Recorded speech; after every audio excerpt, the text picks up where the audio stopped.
Hi friends, welcome to my channel. నా video చూస్తున్న వాళ్ళకి చూడని వాళ్ళకి నూతన సంవత్సర శుభాకాంక్షలు తెలియజేస్తున్నాను. Thank you very much. నాకు ఒక స్టూడెంట్ ఫోన్ చేసి, సార్ నాకు కౌన్సిలింగ్ కావాలి, ఇస్తారా అని అడిగాడు. దేనికోసం బాబు చెప్పానంటే, అమ్మాయిని లవ్లో పడేటకి టిప్స్ ఏమన్నా చెప్తారా సార్ అన్నాడు. సరే చెప్తాను, రమ్మని చెప్పాను. వచ్చాడు. వచ్చిన తర్వాత పేరు వివరాలు అన్నీ చెప్పిన తర్వాత, నువ్వేం చదువుతున్నావు బాబు అంటే, ఇంటర్మీడియట్ సెకండ్ ఇయర్ చదువుతున్నాను సార్ అన్నాడు. సరే, నీ ప్రాబ్లం ఏంటి అని అంటే, నేను చాలా కాలం నుంచి ఒక అమ్మాయికి లైన్ వేస్తున్నాను సార్, కానీ పడట్లేదు సార్ అన్నాడు. మరి తోసైపోయావా అన్నాను. వెంటనే పక్కనవి, సరే అది కాదు సార్, లైన్లో పట్టడం అంటే నాకు నేను లవ్ చేస్తుంటే ఆ అమ్మాయి ఒప్పుకోవట్లేదు సార్ అన్నాడు. ఓహో అలాగా.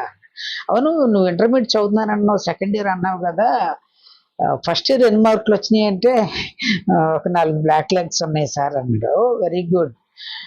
మరి ఆ అమ్మాయి ఏం చదువుతుంది అంటే, మా క్లాస్మేటే సార్ అన్నాడు. ఆ అమ్మాయి ఎలా చదువుతుంటే, అమ్మాయి మా క్లాస్లో టాపర్ ఆ అమ్మాయి సార్, బాగా చదివే వాళ్ళందరితోనూ మిగతా వాళ్ళందరితో కూడా ఆ అమ్మాయి మాట్లాడింది సార్, కానీ నేను చూసినప్పుడే ఏంటో ఏదో దోషిని చూసినట్టు సీరియస్గా చూసి వెళ్ళిపోతూ ఉంటుంది సార్. అమ్మాయి చాలా బాగుంటుంది సార్, ఏమైనా సరే మీరు నాకు టిప్స్ చెప్పి ఆ అమ్మాయిని నాకు పడేలాగా చేయాలన్నాడు. పడేలాగా నేనేం చేయలేను బాబు, పడగొట్టడం అలాంటి తొయ్యటం అనేవి చేస్తే కనుక నిన్నతో పాటు నన్ను కూడా లోపలేసేస్తారంటే, అది కాదు సార్, మీరు జోకులు ఎత్తారేంటి సార్, నేను ఎంత టెన్షన్తో వస్తే ఎంత బాధతో వస్తే అన్నాడు. సరే, ఎంతకాలం నుంచి లవ్ చేస్తున్నావు బాబు నువ్వు అంటే, సుమారు ఒక నెల వచ్చేమో సార్ అన్నాడు. ఒక నెల రోజుల నుంచి చేస్తున్నావా, చాలా కాలం నుంచి ట్రై చేస్తున్నట్టున్నావు, మరి ఇప్పుడు వరకు అసలు ఏమి టిప్స్ ఫాలో అయ్యావు, నా టిప్స్ ఫాలో అయ్యే ముందు తెలుసుకోవచ్చా అంటే, మా ఫ్రెండ్ దగ్గర బైక్ తీసుకుంటాను సార్, ఫస్ట్ ఆ అమ్మాయి కాలేజీకి వెళ్ళే టైంలో అన్నాడు. నీకు బండి లేదా అంటే, మన దగ్గర అంత సీన్ లేదు సార్ అన్నాడు. మన దగ్గర కాదు, నాకు బైక్ ఉంది అన్నాను. సార్ మీరు మధ్యలో జోకులు ఏమాకండి సార్, నాకు నా బాధ అంతా వినండి సార్ అన్నాడు. సర్లే ఏం లేదు చెప్పు అన్నాను. మా ఫ్రెండ్ దగ్గర బైక్ తీసుకొని మంచి అమ్మాయి దగ్గరికి వెళ్ళినట్టే సర్రమని బ్రేక్ కొట్టి మళ్ళీ రివర్స్ అయ్యి ఒక 2-3 రౌండ్లు వేస్తాను సార్, ఆ వేసినప్పుడల్లా అమ్మాయి నాకు సీరియస్గా చూస్తూ ఉంటుంది సార్ అన్నాడు. ఆహా, ఇంకేం చేసావు అన్నాడు. ఇంకా చాలా చెప్పాడు, చెప్తే వీడియో లెంగ్త్ అవుద్దని. సార్ నాకు ఒక సినిమాలో ఒక హీరో చేసిన ఇన్సిడెంట్, నాకు చెప్పిన ఇన్సిడెంట్ గుర్తుకొచ్చి అది ఫాలో అయ్యాను సార్ అన్నాడు. ఏంటి అది చెప్పు అన్నాడు. ఎవరైనా నిన్ను ఇష్టపడేవాళ్ళు కనుక నువ్వు ప్రేమిస్తూ ఉంటే కనుక కొన్ని రోజులు వెంట వెళ్ళిన తర్వాత నిన్ను కనపడుకోకుండా గనక ఉంటే, ఆ అమ్మాయి వెనక్కి తిరిగి చూస్తూ ఎక్కడున్నాడా అని ఎత్తుక్కుంటున్నట్టయితే కనుక తప్పనిసరిగా లవ్లో పడినట్టే, మీరే ప్రయత్నం చేయాలని చెప్పాడంటే, ఆ ప్రయత్నం చేశాను సార్. ఒకరోజు నేను ఆ రోజు కనపడేలాగా బండి మీద వెళ్లకుండా ఒక చాటున ఉండి, ఒక షాప్ పక్కనే ఉండి ఎక్కడ టీ తాగుతాను సార్, నేను మెల్లగా చూస్తున్నాను. ఆ అమ్మాయి రోజు సీరియస్గా వెళ్ళిపోయే అమ్మాయి ఆ రోజు అక్కడ ఆగి చాలాసేపు ఏదో ఎదుగుతుంది సార్, అటు చూసి ఇటు చూసి ఎదుగుతుంది. ఇంక వెంటనే ఇంకా నాకు యమానందం వేసేసింది, అమ్మాయి నాకు లైవ్లో పడిపోయినట్టే అని చెప్పి ముందుకు వెళదాం అనుకున్నాను సార్. ఈ లోపు షాప్ వాడు, అరే ఎక్కడికి వెళ్తున్నావు, మఫ్టీలో పోలీసు వాళ్ళు ఉన్నారు, ఈవ్ టీచింగ్ చేస్తున్నారని కంప్లైంట్స్ వచ్చినాయి అంట, జాగ్రత్త, ఇంటికి వెళ్ళిపో అని చెప్పాడు సార్. అందుకోసమే నేను ఇంటికి వెళ్ళిపోయాను సార్. కానీ తర్వాత రోజు మళ్ళా నేను బండి మీద వెళ్ళేటప్పటికి మళ్ళా సీరియస్గా చూసాను సార్ నా వెనక. అలాంటప్పుడు మళ్ళీ నిన్న నా గురించి ఎందుకు ఎతకాలి సార్ అన్నాడు. నీ గురించి ఎతకటం కాదు, నువ్వు చాలా అదృష్టవంతుడు, ఈ రోజు నువ్వు నాతో మాట్లాడుతున్నావు అంటే అన్నాడు. ఎందుకని సార్ అన్నాడు. లేకపోతే కనుక నువ్వు పోలీస్ స్టేషన్లో ఉండేవాడివి అన్నాను. ఎందుకని సార్, నేనేం చేశాను అన్నాడు. ఆ రోజు ఆ అమ్మాయి ఎతికింది పోలీసు వాళ్ళకి పట్టించడానికి, అందుకోసమే ఎతికింది, అంతేగాని సినిమాలో చెప్పినట్టు వెనక్కి తిరిగిందంటే ఇది కాదంటే. అమ్మో నిజమే సార్, అందుకోసమే అనుకుంటా తర్వాత రోజు చాలా సీరియస్గా చూసింది సార్ అన్నాడు. అందుకోసమే బాబు, ఒకవేళ నువ్వు ఇంత బాధపడుతున్నావు, నెల రోజుల నుంచి బాగా ఇష్టపడుతున్నాను అంటున్నావు, ఆ అమ్మాయి నిన్ను సరే నీ లవ్ని యాక్సెప్ట్ చేస్తాను, నువ్వు ఒక పెద్ద ఐఏఎస్ కానీ ఐపీఎస్ కానీ లేదా పెద్ద డాక్టర్ కానీ అవ్వాలంటే నువ్వు అవుతావా అంటే, అబ్బాయి మన వల్ల ఎక్కడ అవుద్ది సార్, అవన్నీ మనం ఎక్కడ చేస్తాము, మనం చేయలేము, డబ్బు కావాలంటే అయ్యే చేయాలా సార్, కూలి పని చేసుకొని బతకలేమా లేకపోతే ఇంకేదైనా పని చేయలేమా అంటే, ఆ అమ్మాయి ఒప్పుకోకపోతే కంపల్సరీగా నాకు ఉద్యోగం చేస్తేనే కావాలి అని అంటే గనక, ఆల్రెడీ నీ దగ్గర సబ్జెక్టులన్నీ పోగొట్టుకుని ఉన్నావు కదా, మరి ఇదే పని మీద తిరుగుతూ ఉంటే కనుక సెకండ్ ఇయర్ పాస్ అవుతావు లేదో కూడా తెలియదు, మరి అలాంటప్పుడు నీకు ఉద్యోగం రాకపోతే ఏం చేస్తామంటే, అదేంటి సార్ వదిలి అవతల పడేస్తాం, అమ్మాయి కాకపోతే ఈ లోకంలో అమ్మాయిలు తక్కువ ఏంటి, మన స్టేటస్కి తగ్గ వాళ్ళు మనం చూసుకుంటాము, అంతేగాని పెద్ద పెద్ద టార్గెట్లు పెట్టే వాళ్ళని చేయాలంటే మన వల్ల ఎక్కడ అవుద్ది, ఆ అమ్మాయి కాకపోతే ఇంకొకటి అని చెప్పేసి వెళ్ళిపోతే, అప్పుడు నేను అన్నాను కరెక్ట్గా అదే పని చేయి, నీ జీవితాంతం కష్టపడినా సరే ఆ అమ్మాయి నిన్ను లవ్ చేయదు, ఎందుకనంటే నీ క్యారెక్టరు, నువ్వు నీ మెంటాలిటీ, నువ్వు తిరిగే పద్ధతి ఇవన్నీ చూసి ఇటు చదువు సంధ్యలు మానేసేసి బ్యాక్లాగ్స్ పెట్టుకొని కనీసం అవి పాస్ అవ్వాలనే సిగ్గు కూడా లేకుండా నా అమ్మడి తిరుగుతున్నాడు, వీడిని కనుక చేసుకుంటే కనుక నన్ను నడి రోడ్డు మీద అమ్మేస్తాడని చెప్పి ఆ అమ్మాయికి అర్థమై ఉంటుంది బాబు, ఈసారి ఈవిటీజింగ్ చేస్తున్నప్పుడు పోలీసు వాళ్ళకి కనపడితే గనక తప్పనిసరిగా నేను మాత్రం లోపలేపిచ్చేస్తుందంటే కనుక, అబ్బాయి అలాంటి పని అయితే నాకెందుకు సార్, ఇవన్నీ వదిలిపడేసేసి వేరే వాళ్ళని చూసుకుంటాను, నాకెందుకు, థ్యాంక్ యూ సార్ అని చెప్పేసి వెళ్ళిపోయాడు. మై డియర్ ఫ్రెండ్స్, ఈ ఎగ్జాంపుల్ నేను ఎందుకు చెప్పానంటే, ప్రేమకి ఆకర్షణకి తేడా అనేది తెలియకుండా చిన్న వయసులోనే మనకు చూసిన వెంటనే మనకి ఇష్టంగా ఏది కనపడితే దాన్ని, మనకి ఇష్టమైంది కాబట్టి అది మనకి ప్రేమే అనుకొని దాని మీద విపరీతమైన వ్యామోహం పెంచుకునే వాళ్ళందరూ 99% ఆఫ్ ద యూతే ఉన్నారు. దానికోసమని వాళ్ళ చదువు అన్ని చెడగొట్టేసుకొని, తల్లిదండ్రులు అసలు మనల్ని ఎందుకు చదివిస్తున్నారో, అసలు నా గురించి నా కెపాసిటీ ఏంటి, నాలో ఉన్న స్ట్రెంగ్స్ ఏంటి, వీక్నెస్ ఏంటి అని తెలుసుకోకుండా ఎవరి వ్యక్తిని నిన్ను ఇష్టపడాలని ప్రయత్నాలు చేస్తున్నారంటే గనక తప్పనిసరిగా దెబ్బతింటారు. ఎందుకనంటే అనేకమైన ఇన్సిడెంట్లు చూస్తున్నాం. పెళ్ళయిన తర్వాత ఇలాగే చదువు మధ్యలో ఆపేసేసి పెళ్లి చేసేసుకొని వెళ్ళిపోయిన తర్వాత కొంతకాలం అయిన తర్వాత ఆర్థిక సమస్యలు కానీ ఇంకేమైనా సమస్యలు కానీ, ఆ అమ్మాయి మీద నీకు ఇష్టం పోయినా, నీ మీద ఆ అమ్మాయికి ఇష్టం పోయినా వెంటనే నిన్ను ఆవిడ వదిలిపెట్టి వెళ్ళిపోతావో, నువ్వు ఆవిడ వదిలి వెళ్ళిపోవటమో, ఇవన్నీ నెలల్లోనే జరిగిపోతున్నాయి పెళ్ళయిన తర్వాత. అందుకోసమని మీకు ఒకే ఒక ఎగ్జాంపుల్ చెప్తాను, ఎక్కువ చెప్పకుండా. మనకి ఎండాకాలం వచ్చిందంటే మామిడి పళ్ళు అంటే ఇష్టం లేని వాళ్ళు ఎవ్వరూ ఉండరు. ఎంత ఖర్చు అయినా సరే మామిడి పళ్ళు తప్పనిసరిగా కొనుక్కొని ఒక్కసారైనా తింటారు.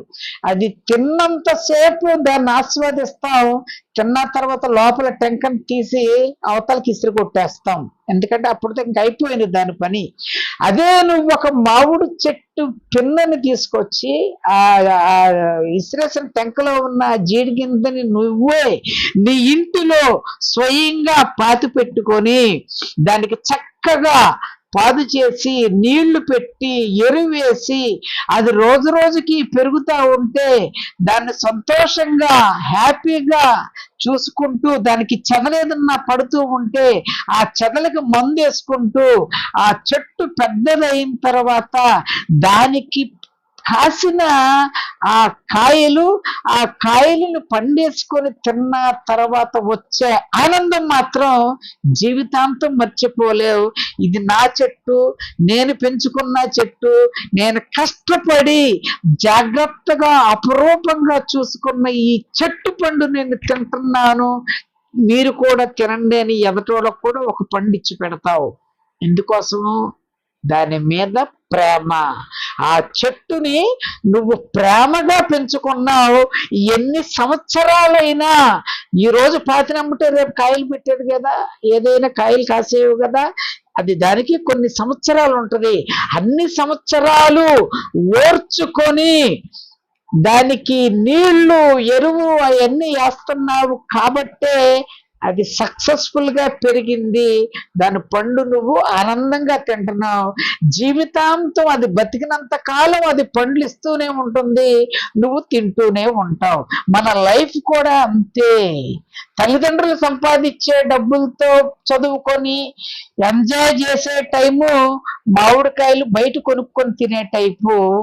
అదే నువ్వు కష్టపడి ఇష్టపడి నువ్వు కావలసిన నువ్వు అనుకున్న లక్ష్యం ఏదైతే అవ్వాలనుకుంటున్నావో అది అయిన తర్వాత నీ చేతులారా నువ్వు డబ్బులు సంపాదించుకునే పరిస్థితి నీకు లేకపోతే నువ్వు మ్యారేజ్, అరేంజ్డ్ మ్యారేజ్ అయినా లవ్ మ్యారేజ్ అయినా నిన్ను చేసుకున్న వాళ్ళు ఉండరు 100%. ఎందుకంటే చెట్టుని పోషించటానికి నీళ్లు ఎరువులు ఎలాగ అవసరమో మనం బతకటానికి డబ్బులు అవసరం. తల్లిదండ్రులు ఉన్నంత వరకు వాళ్ళు నీడ్స్ చూస్తారు, వాళ్ళ తదనంతరం బతకవలసింది సంపాదించవలసింది నువ్వు నీకు తోడు నీ భార్య, మళ్ళీ మీ ఇద్దరి ద్వారా వచ్చే పిల్లలు వాళ్ళ అవసరాలు తీర్చాలంటే ఇలాగ చదువు సంధ్యలన్నీ వదిలేసేసి యుక్త వయసులోకి వచ్చిన తర్వాత ఆకర్షణ ఆపోజిట్ జెండర్ అనగానే ఒకరితో ఒకరు మాట్లాడాలనిపించుకోవడం సహజమే. నువ్వు దాన్నే ప్రేమ అనుకొని వాళ్ళు చక్కగా చదువుకొని వెళ్ళిపోతూ ఉంటే నువ్వు మాత్రం చదువు చంద్రులు వదిలేసుకొని బ్యాక్లాగ్స్ పెట్టుకొని తిరుగుతూ ఉంటే ఆ అమ్మాయి నిన్ను పెళ్లి చేసుకుంటుందో లేదన్నది సెకండరీ. అసలు నీకు నువ్వు బతకటానికి నువ్వేం చేస్తావు అనేది ఒక్కసారి ఆలోచించుకో. నీ ఫ్రెండ్ సర్కిల్ ఉన్నారు, లేకపోతే ఏదో ఒక పని దొరుకుద్ది అని అనుకుంటున్నావేమో. ఇప్పుడున్న ఫ్రెండ్ సర్కిల్ నీ జేబులో రూపాయి లేనప్పుడు ఒక్కసారి ఫోన్ చేసి చూడు, ఎప్పుడన్నా ఒక 100 రూపాయలు అడుగు. అందుకోసమని ఏ వయసులో ఏం చేయాలో ముందు నేర్చుకోండి. ప్రేమ జీవితంలో తప్పనిసరిగా ఉండాలి, అది ఒక భాగం మాత్రమే, దానికి ఒక టైం ఉంది. కానీ చదువుకునే వయసులో చదువుకోకుండా చదువుని నెగ్లెక్ట్ చేసి కనుక మీరు ఇటువంటి వ్యవహారాలకి వెళితే కనుక కాదు, చాలా మంది వెళ్తున్నారు కాబట్టి ఈ వీడియో చేస్తున్నాను. తర్వాత నిన్ను ఇంట్లో వాళ్ళు కదా, చుట్టుపక్కల వాళ్ళు కాదు కదా, కనీసం నీ మీద నీకే అసహ్యం వేసే సందర్భాలు అనేకమైన ఫేస్ చేయవలసి ఉంటది. నువ్వు చదువుకొని నీ స్టేటస్ ఏంటి, నువ్వేంటి, నీ వాల్యూ ఏంటి అని నువ్వు చూపించకపోయినా నిన్ను చూసి అనేక మంది వెతుక్కుంటూ వస్తారు. అటువంటి వాళ్ళు మాత్రం జీవితంలో చిన్న చిన్న గొడవలు వచ్చినా, చిన్న చిన్న సమస్యలు వచ్చినా నిన్ను వదిలిపెట్టి మాత్రం వెళ్ళరు, అది మాత్రం పక్కా. అది కాకుండా టెంపరీ, ఇందాక అబ్బాయి అన్నాడు వీళ్ళు కాకపోతే ఇంకొక ఆడమ్మాయి లేదా, ఇంకొక చూసుకోలేమా అన్నాడు. అంటే అతని యొక్క మెంటాలిటీ చూస్తే అతని మీద అతనికే విశ్వాసం లేదు, అతని మీద అతనికే నమ్మకం లేదు. అతని మీద అతనికే నమ్మకం లేకపోతే వచ్చే వాళ్ళని ఏమి నమ్మకంగా చూసుకుంటాడు? జీవితం అనే ఈ యొక్క నావని ఎలాగా ప్రయాణం కొనసాగిస్తాడు? వచ్చే ఆటుపోట్లకి ఎలా తట్టుకుంటాడు? ఏ ఆటుపోట్లకైనా తట్టుకోవచ్చు, కానీ ఆర్థిక పరమైన ఆటుపోట్లు తట్టుకోవాలంటే మహామహులే, ఒకప్పుడు లక్షల కోట్లు సంపాదించిన వాళ్ళే డబ్బు లేని దుర్భరమైన పరిస్థితికి వెళ్ళినప్పుడు ప్రత్యక్ష నరకం అనిపించిన సంఘటనలు అనేకమైనవి ఉన్నాయి.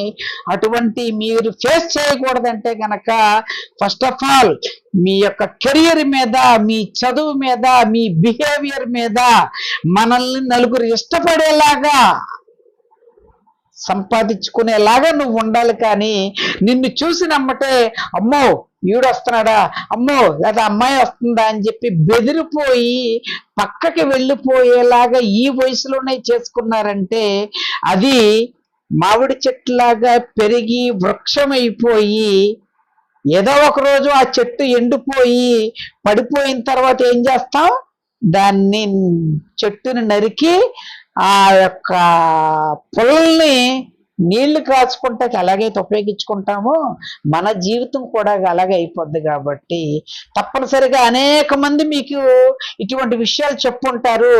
కానీ కొత్త సంవత్సరంలో మీరు కొత్త కొత్త నిర్ణయాలు తీసుకొని ఉంటారు కాబట్టి, లేకపోతే కొత్తమైన ప్రేమలు సాధించాలి అని అనుకుంటున్నారు కాబట్టి, కెరీర్ కోసం ఇది సాధించాలి, ఈ గోల్ పెట్టుకోవాలని అనుకునే వాళ్ళు అతి తక్కువ మంది ఉన్నారు కాబట్టి ఈ వీడియో చేస్తున్నాను.